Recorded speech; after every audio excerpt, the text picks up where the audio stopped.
अंतरराष्ट्रीय युवा विद्वान, जैन दर्शन में यूनिवर्सिटी टॉप व गोल्ड मेडलिस्ट, जैन सिद्धांत एवं न्याय विषयों को सरलता से समझाने वाले, यूएसए, इंग्लैंड, ऑस्ट्रेलिया आदि अनेक देशों में जैन धर्म की महती प्रभावना करने वाले, पंडित टोडरमल पुरस्कार, युवा विद्वत रत्न आदि अनेक पुरस्कारों से सम्मानित मूर्धन्य विद्वान डॉक्टर संजीव कुमार गोधा जयपुर द्वारा जानिए धर्म का मर्म।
सिद्ध सूरी उपाध्याय साधु सर्व अर्थ के प्रकाशी मांगलिक उपकारी है। तिनको स्वरूप जाने रागे ते भई जो भक्ति आए को नवाई स्तुति को चाहिए। धन्य धन्य तिने इनसे काज सब आज भरे कर जोड़े बारे बारे वंदना। मंगल कल्याण सुख ऐसो हम चाहते हैं। ओ मेरी ऐसी दशा जैसी तुम लारी है। ओ मेरी ऐसी दशा जैसी तुम लारी है। ओ मेरी ऐसी दशा जैसी तुम लारी है। क्षत्र चूड़ामणि नामक यह ग्रंथ जीवंदर कुमार तीर्थ क्षेत्रों की ओर निकल गए। अपनी पत्नी पद्मा से कुछ न कहा और जिन मंदिरों के दर्शन करने के लिए, तीर्थ क्षेत्रों की वंदना करने के लिए वे निकल पड़े। फिर यहाँ तीर्थ वंदना के उपरांत इस चर्चा करने के बाद वादीप सिंह सूरी आचार्य महापुरुषों के संसर्ग से भूमि का तीर्थ क्षेत्र बन जाना, ये कुछ विशेष बात यहाँ कहते हैं। महापुरुष थे ना, जहाँ जहाँ महापुरुष होते हैं उन महापुरुषों के संपर्क में आने से भूमि तीर्थ क्षेत्र बन जाए। उस भूमि को तीर्थ क्षेत्र किसने बनाया, मैं आपसे पूछता हूँ। जैसे यहाँ क्षेत्र की चर्चा कर रहे हैं, ऐसे में कभी कभी काल की बातें भी करता हूँ। उस काल को पूज्य किसने बनाया, महान किसने बनाया, उस तिथि को पवित्र किसने बनाया, बताओ। मैं आपसे पूछता हूँ, कार्तिक कृष्ण अमावस्या का दिन दीपावली का दिन है,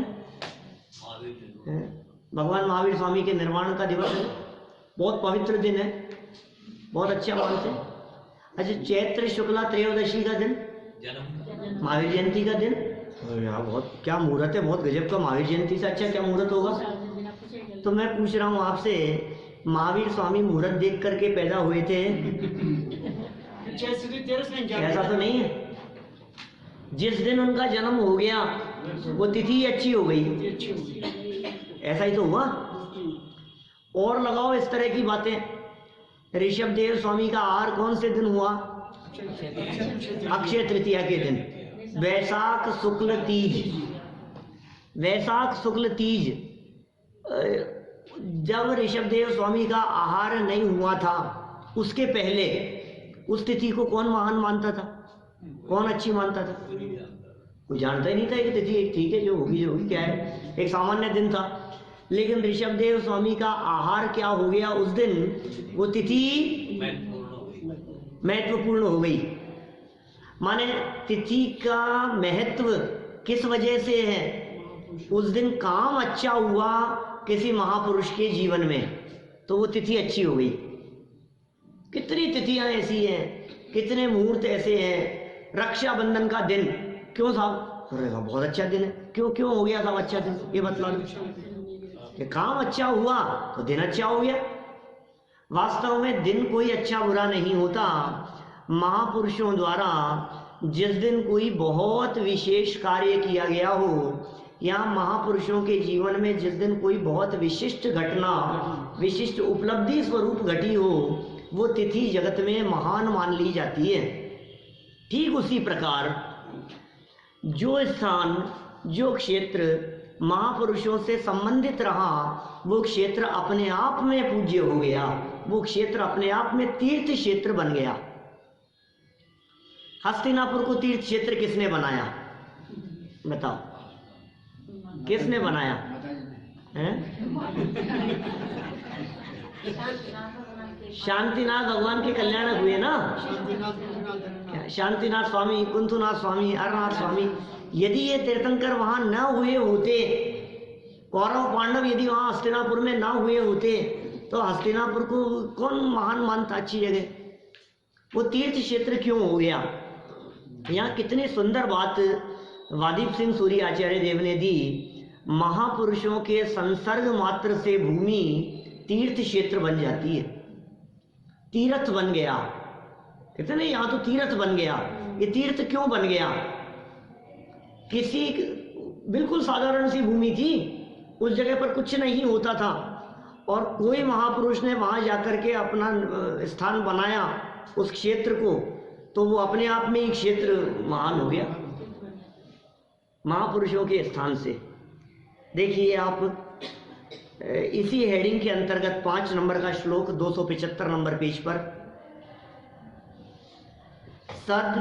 सद्भिरद्युषिता धात्री संपूज्येति किमद्भुतम् कालाय संहि कल्याणं कल्पते रसयोगित। क्या कह रहे? पूरा का पूरा नीतिकार क्या कह रहे हैं? यदि महापुरुषों के निवास से पृथ्वी पूजनीय हो जाती है तो इसमें क्या आश्चर्य है? ये पृथ्वी क्यों पूजनीय हो गई? ये धरती क्यों पूजनीय हो गई? कौन सी धरती? विशेष धरती की बात कर रहे हैं। अयोध्या हो, कंपिला हो, मिथिलापुरी हो, हैं, समझो आप ये अपने चंपापुरी हो, हस्तिनापुर हो, बिहार राज्य हो गया, बिहार पूरा का पूरा राज्य है। ये सारी भूमियां क्यों पवित्र क्षेत्र कहला रहे हैं? ये कह रहे हैं कोई बहुत बड़े आश्चर्य की बात। के शरीर से ऐसी कुछ वर्गनाएं निकलती है जिनसे अशुभ शुभ में बदल जाता हो। प्रकृति देखो ऐसा बस, अब वो जो भी बात हो, लेकिन इतना जरूर समझना चाहिए हमारे को, जब महापुरुष रहे हैं भाई वहाँ। मैं इस संदर्भ में तीर्थंकर के जन्म के समय 6 मास के जो फल, 6 ऋतुएं एक साथ फलती फूलती है तीर्थंकरों के जन्म के समय। ऐसी बहुत सारी बातें। शक्ति है, आत्मा की शक्ति नहीं है ये, माने वो आत्मा की शक्ति की बात नहीं है, वो उनका पुण्य प्रताप ऐसा है। तीर्थंकर परमात्माओं का पुण्य के उदय से इस प्रकार होता है। क्या चीज? केवल ज्ञान होने पर 6 ऋतुएं एक साथ फलती फूलती है ना? नहीं, जन्म के समय भी होता है। नहीं, जन्म के समय तो और अतिशय हैं, 10 अतिशय हैं।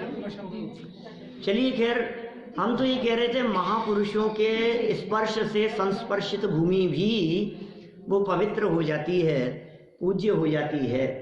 जिस स्थान पर कोई महापुरुष बैठ करके उठे हों, आप उस स्थान पर बैठे, निश्चित रूप से आपके जीवन में उस स्थान का प्रभाव पड़े बिना नहीं रहेगा। जहाँ से महापुरुषों ने विहार किया हो, गमन किया हो, उस जगह से यदि आपके कदम वहाँ पड़ते हैं तो निश्चित रूप से आपके जीवन में भी वो पवित्रता आए बिना नहीं रहती। मुझे मालूम है अन्योन्या भाव, अत्यंता भाव, प्राग भाव, प्रध्वंसा भाव, इनकी गहराई से चर्चा करने वाले, वस्तु स्वतंत्रता की चर्चा करने वाली हैं इस सभा के बीच में जब मैं ऐसी बातें कह रहा हूँ तो आपको ऐसा लगे अरे क्या ऊटपटांग बातें कह रहे हो आप, ये क्या है, कौन सी जमीन और किसके पे क्या प्रभाव पड़ेगा। एक द्रव्य दूसरे द्रव्य का करता धरता होता नहीं है और आप इस तरह की बातें कह रहे हो। है सब द्रव्य स्वतंत्र जगत में, कोई न किसी का काम करे, अपने अपने स्वच्छ तुष्टय में सभी द्रव्य विश्राम करे। बोलो, सब अपने अपने में रहते हैं सारे द्रव्य, और आप कह रहे हो इसका प्रभाव उस पर और उसका प्रभाव उस पर। भाई बात ऐसी नहीं है, बात ऐसी है, अपेक्षा समझनी पड़ेगी आपको। एक साधु की जहाँ से समाधि हुई, बाबा साहब ने कहा वहाँ पर 3-4 दिन वहीं पर जाकर के बैठे के रहना है। हाँ, वो एक विशेष प्रकार की वर्गणाएं। देखो ये बात तो निश्चित है कि प्रत्येक जीव के जो शरीर धारी जीव हैं, इन सब के शरीर में से अनंत पुद्गल परमाणु प्रति समय निकल रहे हैं और प्रति समय नवीन ग्रहण किए जा रहे हैं। क्या दीपेश जी, ये बिल्कुल पुद्गलों का ऐसा स्वरूप है। लंबाई कैसे बढ़ रही है, तो पुद्गल ग्रहण कर रहे हैं अपन, कोई ऐसे थोड़ी कि खींच के लंबा कर दिया, ऐसा तो होता नहीं है। कोई व्यक्ति मोटा कैसे हो गया, कोई व्यक्ति कमजोर कैसे हो गया, इसका मतलब पुद्गल परमाणु बाहर से ग्रहण कर रहे हैं और कमजोर हो गया, वो पुद्गल परमाणु वहां छूट रहे हैं। तो पुद्गल परमाणुओं के ग्रहण करना और छूटना ये प्रति समय हो रहा है। जिस जगह पर महापुरुष बैठे हैं वहां भी उनके देह की अनंत पुद्गल वर्गणाएं वो शरीर से निकल करके वहां घूम रही हैं और कालांतर में लंबे समय तक भी वे पुद्गल वर्गणाएं वहां रहें और वे प्रभाव डालती हैं। मैं आपको उदाहरण देता हूँ, ऐसे त्यागी, व्रती, सन्यासी, ब्रह्मचारी लोग इस तरह के होते हैं, हमने देखे हैं। वे किसी ऐसी जगह पर नहीं बैठते जहाँ कोई अज्ञानी बैठ करके उठाओ, जहाँ कोई मूर्ख बैठ करके उठाओ। यदि कोई ब्रह्मचारी पुरुष हैं तो वे ऐसी कुर्सी पर नहीं बैठेंगे एक निश्चित टाइम तक कि जिस जगह पर कोई महिला बैठ करके उठी हो। कोई आरिकाएँ वगैरह हैं, कितना फॉलो करते हैं मुझे नहीं मालूम, लेकिन मैंने देखा है ब्रह्मचारी कल्पनाबेन वगैरह को। माने जिस जगह पर कोई पुरुष बैठ करके उठाए जिस कुर्सी पर, वे उस कुर्सी पर नहीं बैठते घंटा आध घंटे के लिए, क्योंकि तब जब तक वो वर्गणाएं वहां हैं तब तक के लिए वो वहां नहीं बैठेंगे। आप देखिए, मुझे लगता है ये मुनिराज भी जो पीछे से पहुंच करके बैठते हैं, उन सबके पीछे भी ये बहुत बड़ा कारण है, हेतु है। उन वर्गणाओं को हटा करके वहां से बैठना। कोई विषय कषाई जीव वहां बैठा हो तो वहां जाकर के बैठे तो परिणाम उस तरह के आ जाते हैं। आप देखो, होटलों में जहाँ विषय भोग चलते हो वहाँ रहो और एक शुद्ध सात्विक स्थान पर रहो तो बहुत फर्क पड़ता है।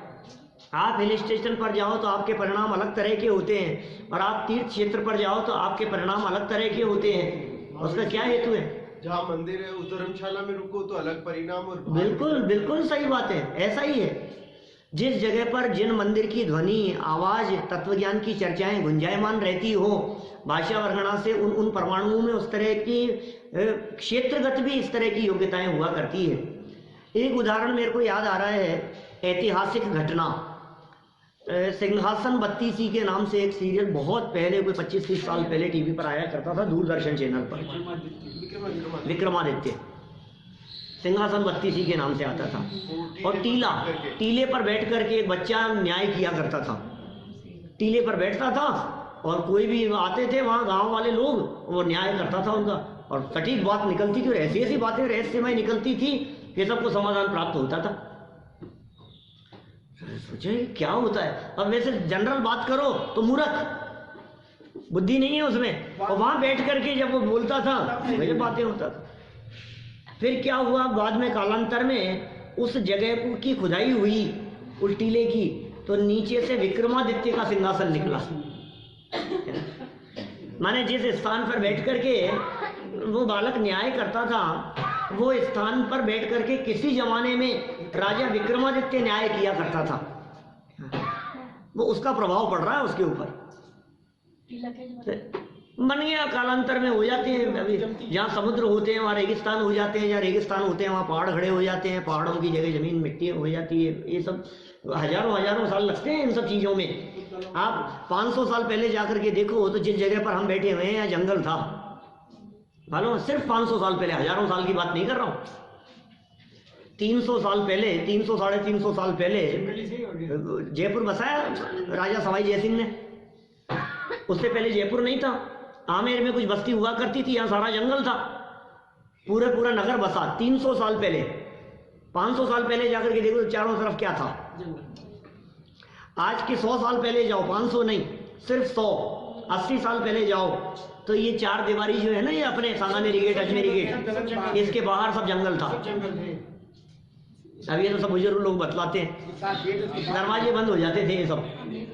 क्या तोप चलती थी, बोलो, आपने देखा है? इतना तो नहीं देखा, लेकिन काफी सुन रहती थी, काफी सुन रहती थी। धूप रहती थी। माने समय कितना बदल गया है। चलिए, हम तो यहाँ क्षेत्र और काल के प्रभाव की बात कह रहे हैं।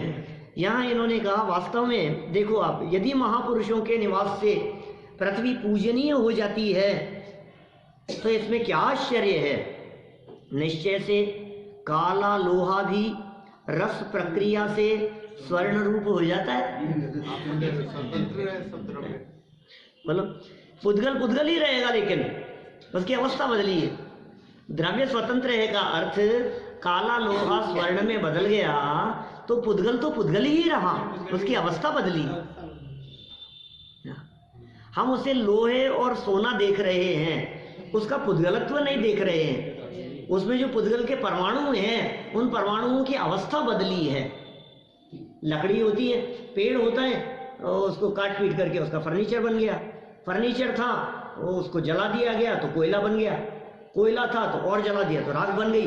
राख बन करके सब परमाणु होकर के बिखर गई। तो अब तो खत्म हो गया ना द्रव्य, वस्तु खत्म हो गई ना साहब, जैन साहब, वस्तु खत्म नहीं होती कभी। विषय में परिवर्तन हो गया, रूप रस गंध जो था वो बदल गया, वो बदल रहा है। स्पर्श सदा काल रहेगा, रस सदा काल रहेगा, लेकिन रस अलग तरह से उसका परिणमन हो गया। तो यहाँ कितनी सुंदर बात कह रहे हैं। देखो भाई, किसी विशिष्ट रासायनिक प्रक्रिया के माध्यम से आयरन को भी गोल्ड में बदल दिया जाता है, लोहे का सोना बन जाता है। आजकल डायमंड बन रहे हैं, आपको पता है? आर्टिफिशियल नहीं, ओरिजिनल जैसे। जैसे लगा दिया क्या जैसे, मतलब है नहीं, जैसे नहीं भाई, वो असली डायमंड की कीमत उनकी, वो सारे बनाए जा रहे हैं, निर्माण किया जा रहा है, ऐसे बन रहे हैं। और आप उसको टेस्ट करो, उसको टेस्ट करवाओ, उसको डायमंड को, तो वो बिल्कुल आपको उसमें नकली नहीं है। वो मैं अमेरिकन की बात नहीं कर रहा हूँ, वो असली है। वो कुछ की सस्ता पड़ता है कुछ, लेकिन वो बन रहे हैं इस तरह के, जगह जगह इस तरह के काम हो रहे हैं पूरे दुनिया में, कई स्थानों पर। तो वो आकर के मार्केट में बिक रहे हैं कुछ कम कीमत पर, हैं? नकली नहीं है। बताया होगा क्या? हाँ, डायमंड व्यापारियों ने बताया मेरे को।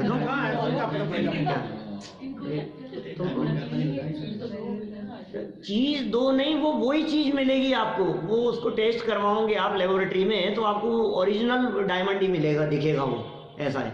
कोई उसको पकड़ नहीं सकता। वो किस तरह की बातें हैं, कैसे बदल दिए, कोयले से बन रहे हैं, क्या क्या हो जाते हैं, किन किन चीज़ों से क्या क्या चीज़ें बदल जाती है। लेकिन देखिए, ये सब कह रहे हैं इन चीज़ों का प्रभाव पड़ता है। अभी देखो आप, चलो बहुत सारी बातें हैं, छोड़ो कहने के लिए तो, लेकिन अभी ये आगे बढ़ते हैं अपन। क्या कह रहे हैं यहाँ, काला लोहा भी रस प्रक्रिया से स्वर्ण रूप हो जाता है।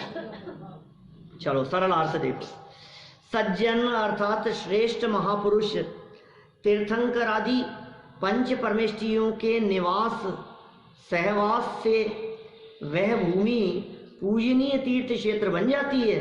इसमें कुछ आश्चर्य नहीं है, क्योंकि काला लोहा भी रसायन के संबंध से मूल्यवान स्वर्ण बन जाता है। इसलिए ऐसा कुछ हो तो कोई बहुत बड़े आश्चर्य की बात नहीं है।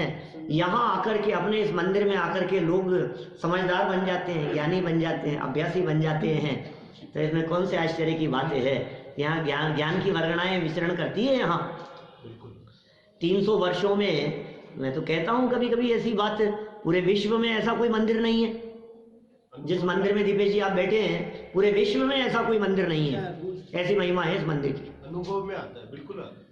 यहाँ की जो वर्गणाओं में शांति है वो पूरे विश्व में कहीं नहीं मिलेगी।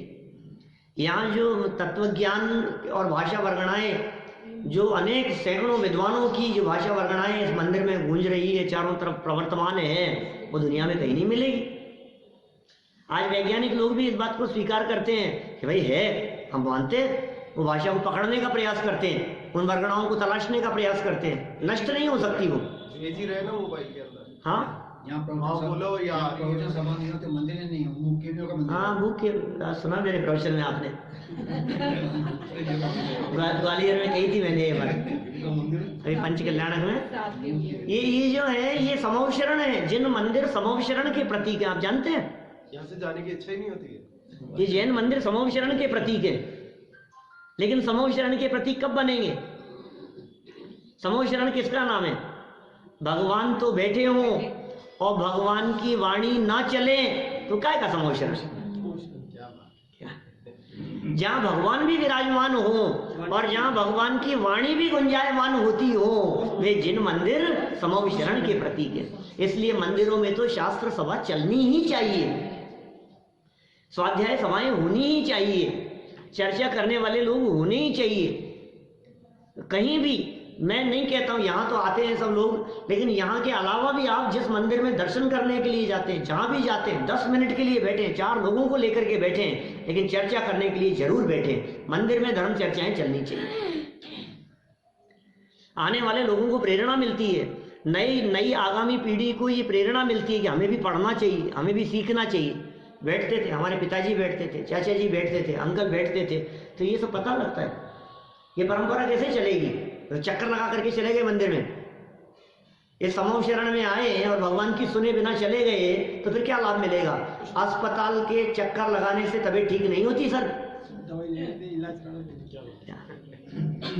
ये अस्पताल है, यहाँ इलाज होता है, यहाँ काम क्रोध आदि भावों से पीड़ित व्यक्तियों का इलाज होता है, यहाँ राग द्वेष और कषायों का इलाज किया जाता है इस जगह पर।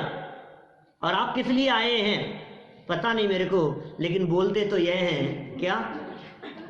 मैं तो अनादि से रोगी हूँ, उपचार कराने आया,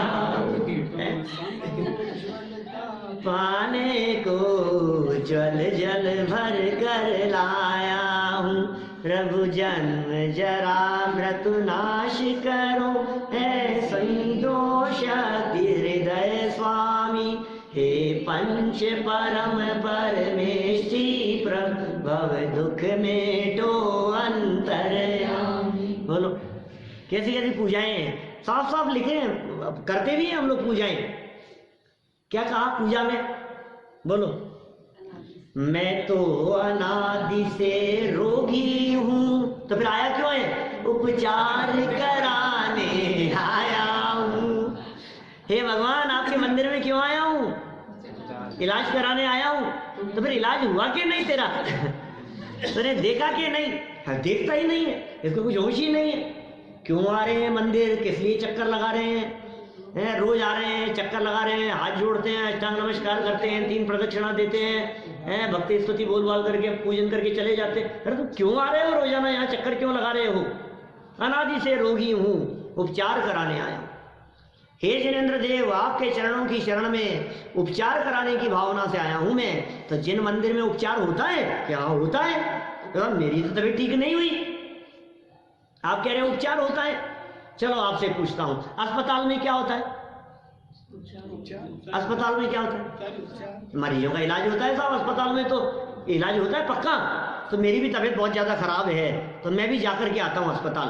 अस्पताल जाकर के आ गया तो कुछ फर्क ही नहीं पड़ा। अरे वहां गया था तो तूने किया क्या वहां, ये तो बता।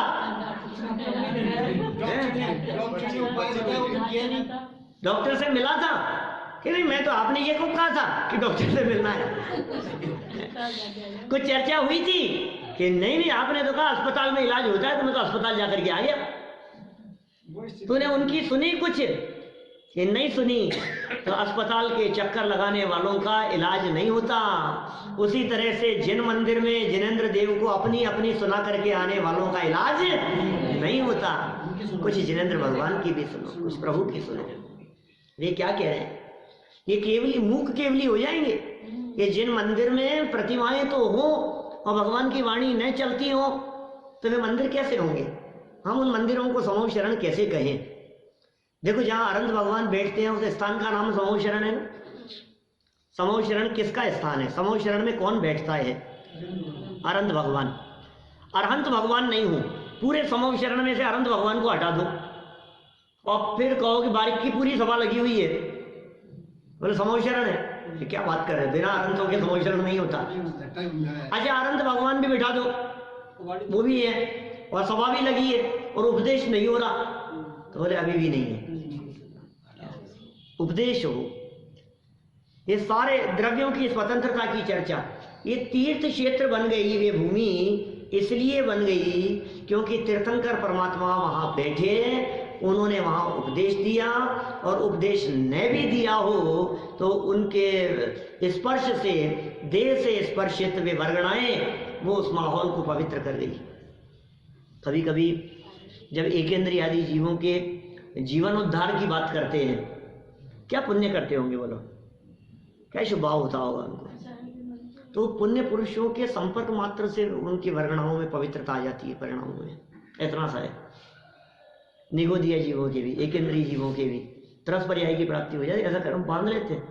बाकी परिणाम तो क्या करते होंगे, कोई पूछे तो? परिणाम तो बदल रहे हैं ना, भाव तो बदल रहे हैं उसके, परिणाम समझते हैं ना? भाव बदल रहे हैं, जो भी विचार आ रहे हैं किसके? एकेंद्रीय जीव के। ज्ञान है, शिवक्षम भी है।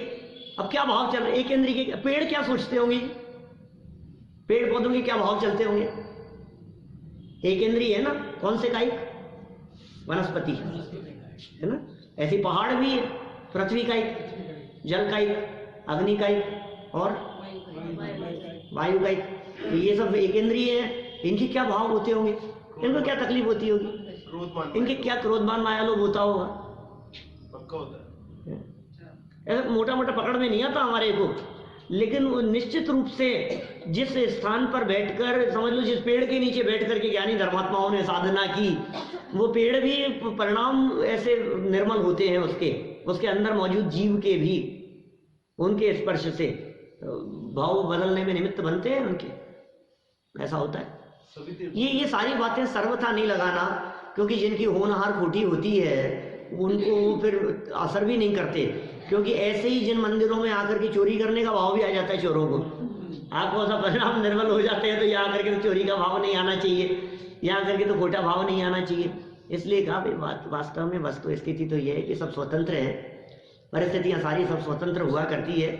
मोटे मोटे तौर पर ये कथन किया गया है कि महापुरुष जहाँ विराजमान हो वो क्षेत्र तीर्थ क्षेत्र बन जावे, तो इसमें कोई आश्चर्य की बात नहीं है। क्या कोयला या क्या लोहा गोल्ड रूप नहीं बदल जाता? ऐसी बात यहाँ पे मूल्यवान स्वर्ण बन जाता है। अब देखो, अब यही बात कह रहे हैं यहाँ। जलने से बच गया।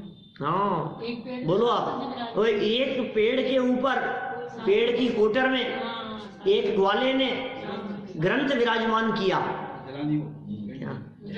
पूरे जंगल में आग लग रही थी लेकिन वो पेड़ नहीं जला। ये क्या हुआ? एक कैसा प्रभाव है? समय सार तो नहीं था। ग्वाले ने कोई पूर्व में कहीं का रचा हुआ, भरत क्षेत्र की बात नहीं है। नहीं, कुन-कुन के लिए तो है, वो ग्वाले ने, हाँ, वो ग्वाला वो ग्रंथ को देखा। ग्वाला जंगल में घूम रहा था, जंगल में आग लगी थी, एक पेड़ उसको दिखाई दिया जो जल नहीं रहा था, जिसके आसपास में आग नहीं थी। नजदीक जाकर के उसने देखा तो वहां एक ग्रंथ रखा हुआ था, उस पेड़ के कोटर में ग्रंथ रखा हुआ। वो जरूर इस ग्रंथ की ही ऐसी महिमा है जिसकी वजह से ये यहाँ आग नहीं लगी है। फिर कुछ समय बाद वो उस ग्रंथ को अपने साथ ले गया बहुत बहुमूल्य जान करके, बहुत विनय और बहुमान पूर्वक उस ग्रंथ को उस ग्वाले ने एक मुनिराज को दान दिया, योग्य जान करके। मैं तो अनपढ़ हूं, मैं तो कुछ पढ़ता नहीं। उस ग्रंथ को दान दिया ना उसने, उस ग्वाले ने, इसके फल में वो ग्वाला मरकर भविष्य में अगले जन्म में वो आचार्य कुंद का जीव बना। बोलो, शास्त्र दान की महिमा देखो आप, ऐसी महिमा है शास्त्र दान की। अभी एक ग्रंथ किसी ने दान दिया हो तो उसकी ऐसी महिमाएं कुंद जैसे आचार्य हो जाएं, तो आपको लगता है कि हमें कोई शास्त्र किसी को पढ़ने के लिए देना चाहिए? कितनी महिमाएं, आप पुस्तक पढ़ने के लिए दो, शास्त्र पढ़ने के लिए दो, और सुनने के लिए आप किसी व्यक्ति को यहाँ ले आए, आप कल्पना नहीं कर सकते कैसा सातिशय पुण्य बांध रहे हैं आप, कैसा सातिशय पुण्य होता होगा। सातिशय पुण्य क्या होता है जी? शब्द तो खूब सुना है। अभी मेरे से सिंगापुर में तो पूछ लिया कि आप कई बार कहते हैं सातिशय पुण्य बंद होता है, ये सातिशय पुण्य क्या होता है? सातिशय पुण्य, उत्कृष्ट पुण्य, क्या क्या कौन सा पुण्य होता है सातिशय पुण्य? तो बता। तो देखो, मैंने दो तरह से अर्थ किए इसके सातिशय पुण्य के, उनको समझाया। मैंने कहा एक ऐसा पुण्य जिस पुण्य के फल में आपको जनवाणी सुनने का अवसर मिले, एक ऐसा पुण्य जिस पुण्य के फल में आपको शास्त्र स्वाध्याय में आने का अवसर मिले, ऐसा पुण्य जिस पुण्य के फल में उदय में पुण्य उदय था ऐसा कि आप यहाँ इस जन मंदिर के आसपास में रह रहे हैं, ये ऐसा पुण्य उदय था जो आपको ऐसा योग बन गया यहाँ आने का। नहीं तो हजारों लाखों लोग हैं जयपुर में, और जयपुर की दूरी है कितनी सी है, कोई भी व्यक्ति जयपुर के किसी भी कोने से यहाँ सुनने के लिए आ सकता है बहुत आसानी से, लेकिन कितने लोग सुनने के लिए आते हैं? बहुत कम, पड़ोसी नहीं आते। क्यों? क्या भैया? जिसका ऐसा सातिशय पुण्य का उदय होगा उसे ये बात सुनने को मिलेगी। बिना तीव्र पुण्य के उदय से ये जनवाणी की चर्चाएं सुनने को नहीं मिलती। ऐसे पुण्य का नाम है सातिशय पुण्य। एक तो ये अर्थ हो गया जो हमें पंच परमेष्ठियों से मिला देवे, जो देव शास्त्र गुरु की शरण दिला देवे, जिनके माध्यम से वीतरागी तत्व ज्ञान का परिचय हो, और ये हमारे नजदीक समागम में आए हम इसके, ये सातिशय पुण्य। और दूसरा अर्थ जो सामान्य अर्थों में किया जा सकता है, अतिशय सहित पुण्य। अतिशय माने होता है चमत्कार, और सातिशय पुण्य माने ऐसा चमत्कार जिसके बारे में ऐसा पुण्य का उदय कि आपने सोचा भी नहीं था और अचानक काम हो गया। यार जैसे कहते हैं ना, बिल्ली के भाग से चीका, ऐसा अचानक छप्पर फाड़ करके मिले, ऐसा अचानक जिसके बारे में आपने सपने में भी नहीं सोचा था और अचानक ऐसा कोई काम हो गया अतिशय सहित, जिसको कहते आपको कहे कोई चमत्कार ही हो गया मेरे जीवन में, तो उसका नाम है सातिशय पुण्य। लौकिक अर्थों में जैसे आपने सोचा भी नहीं था, आपने नॉर्मल वे में वैसे चलते रहते कोई एग्जाम दे दिया ऐसे ही, और एग्जाम दिया और 10,000 लोगों में नंबर 1 आ गया आपका, मैंने तो सोचा भी नहीं था। वो ऐसा सातिशय पुण्य जिसको देखने पर सुनने पर अतिशय लगे, ऐसा पुण्य का उदय। जैसे उदाहरण मनमोहन सिंह जी ने सपने में भी नहीं सोचा था।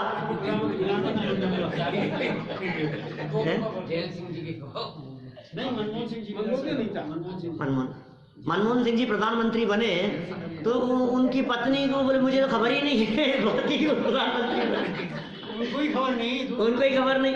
अब ये कैसा पुण्य का उदय आया है, किस तरह का है? तो इस तरह के, इस जाति की जो पुण्य के उदय इस तरह के हुआ करते हैं। अचानक ही आप बैठे हुए थे और एकदम कोई खबर आ गई कि आपके लिए ऐसा वो हो गया है, तो ये इस तरह के जो पुण्य है ये सातिशय पुण्य कहलाते हैं। लेकिन इन लौकिक पुण्य में कुछ दम नहीं है। असली बात तो यह है कि ये अतिशय ही ये है कि अनादि काल से लेकर अनगिनती वर्षों में, अनगिनती जन्मों में तड़पते हुए विषय कषाय वासनाओं में उलझी हुई अवस्थाओं में हमें ये तत्वज्ञान की चर्चा सुनने का अवसर मिल गया। ये कोई तीव्र पुण्य का योग है, इसका नाम सातिशय पुण्य है। ये विशिष्ट जाति का पुण्य है। तो ऐसा पुण्य उदय हो जाता है। कैसे आता होगा ये पुण्य का उदय? ये ऐसे सहजी माहौल इस तरह का बनता है तो प्रभाव भी पड़ता है। और इसी बात को थोड़ा सा और आगे बढ़ाते हुए संगति का प्रभाव कह रहे हैं। क्या हुआ सर? सातिशय पुण्य का उदय हो तो सुनने को मिले, और विशेष जाति का पुरुषार्थ हो तो ये बात अपने में बिठाया जाए। हम दो वाक्य कहते हैं ना, बहुत प्रसिद्ध वाक्य सुने कई बार आप लोगों ने। जिनवाणी में आकर, जिनवाणी सुनने के लिए आकर के बैठना और जिनवाणी को अपने में बिठाना, दो बातें हुई। सुनने के लिए आकर के बैठना, ये पुण्य के उदय से, ये तो पुण्य का उदय था आपका। और जिनवाणी की इन चर्चाओं को अपने हृदय में बिठाना, ये तीव्र पुरुषार्थ से।